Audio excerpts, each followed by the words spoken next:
Сәлеметсіздер ме оқушылар? Бұл 3-ші сынып қазақ тілі пәні 103-ші сабақ негізгі және туынды сын есім тақырыбы. Бірінші жаттығу. Мәтінді тыңда. Мұраттың бастауы.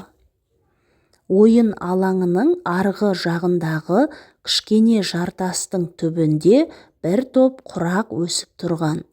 Бірде соның жанына барып демалып отырдық. Бұрын осы жерде бастау болған дейді атам. Әне, жер тымданып жатыр. Қазып көрсек қайтеді. Мүмкін су шығар, деді Мұрат. Оның сөзін әркім өзінше күлкіге айналдырып жіберді. Мейлі, күле беріңдер, деп Мұрат өкпелеп кетіп қалды. Біз қайтадан ойынға кіріскенбіз. Мұрат келе жатыр, деп бір бала дауыстап жіберді. Жалт қарасақ, Мұрат келе жатыр екен. Қолында күрегі бар. Ол әлгі ойпаң жерді қазуға кірісті. 2-3 күрек бойы қазғанда су шығып, бүлкілдеп аға бастады. Бізде үн жоқ. Мұрат бізге күле қарап, бастаудың мөлдір суынан ішіңдер, деді. Біз бастау суын қос уыстай іліп алып, ішіп жатырмыз. Салқын су қандай тамаша десеңші. Мәтін Нағашыбек Қапалбековтен. Енді мәтін мазмұны бойынша сұрақтарға жауап береміз. Бірінші сұрақ: балалар қай жерде ойнады?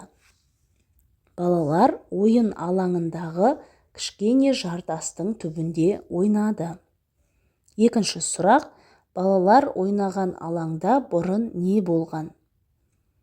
Балалар ойнаған алаңда бұрын бастау болған.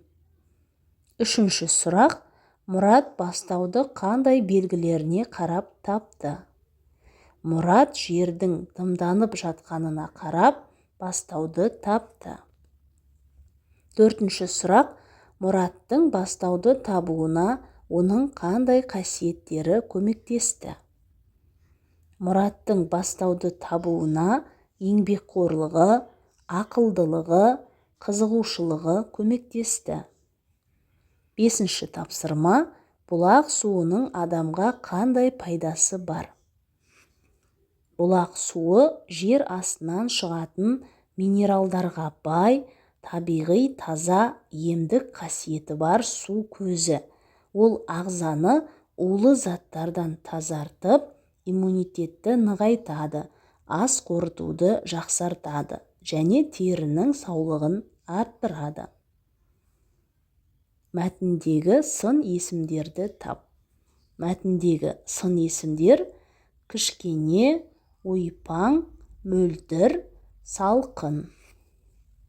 Екінші жаттығу. Мәтінді көркем жаз. Сулы жер, нулы жер. Ну дегеніміз қалың тоғай. Тоғай іші көңілді. Қарамен жазылған сөздерді сөз құрамына талда. Олар қай сөз табына жататынын анықта. Қарамен жазылған сөздер: сулы, нулы, көңілді.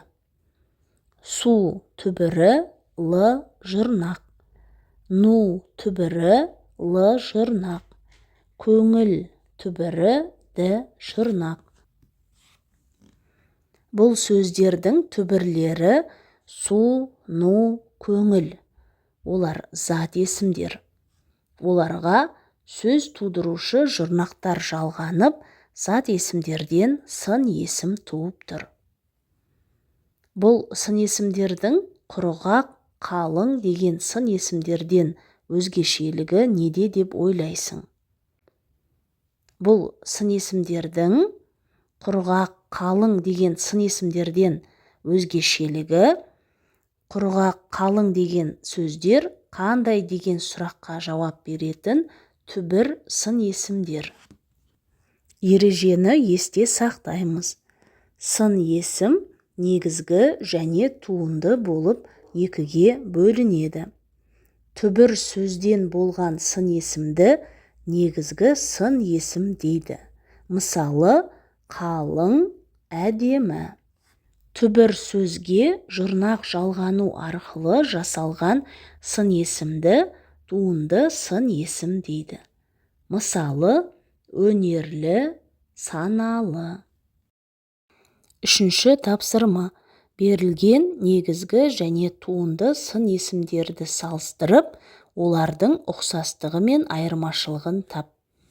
Берілген сын есімдер жаңа, көк, әдепті, сүтті, атақты, жүйрік, көктемгі. Негізгі сын есімдер жаңа, көк, жүйрік. Туынды сын есімдер әдепті, сүтті, атақты, көктемгі. Олардың айырмашылығы негізгі сын есімнің түбірі сын есім болып келеді, ал туынды сын есімнің түбірі зат есім болып келеді. Мысалы, әдепті сөзінің түбірі әдеп, зат есім, ті, сөз тудырушы жұрнақ. Сүтті сөзінің түбірі сүт, ті, жұрнақ. Атақты сөзінің түбірі атақ, ты, жұрнақ. Көктемгі сөзінің түбірі көктем, гі, жұрнақ. Төртінші жаттығу. Оқы және не туралы айтылғанын анықта. Оның құлағы, құйрығы және жүні бар. Оның ұзын құлағы, қысқа құйрығы және жылы жүні бар. Жазда жүні сұр, ал қыста ақ болады. Мәтінде не туралы айтылғанын білуге қай сөз табы көмектесті? Мәтінде қоян туралы айтылған, мәтінде не туралы айтылғанын табуға көмектескен сөз табы сын есім. Олар ұзын, қысқа, жылы, сұр, ақ.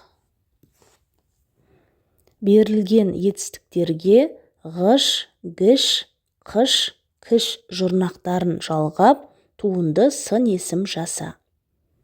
Берілген етістіктер біл, жүз, тап, сез, байқа, сөйле, айт. Енді оларға жұрнақтар жалғаймыз.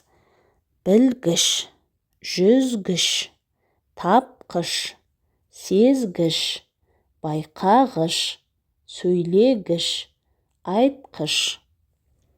Жасаған туынды сын есімдеріңнің қайсысын қоянды сипаттауда қолданасың?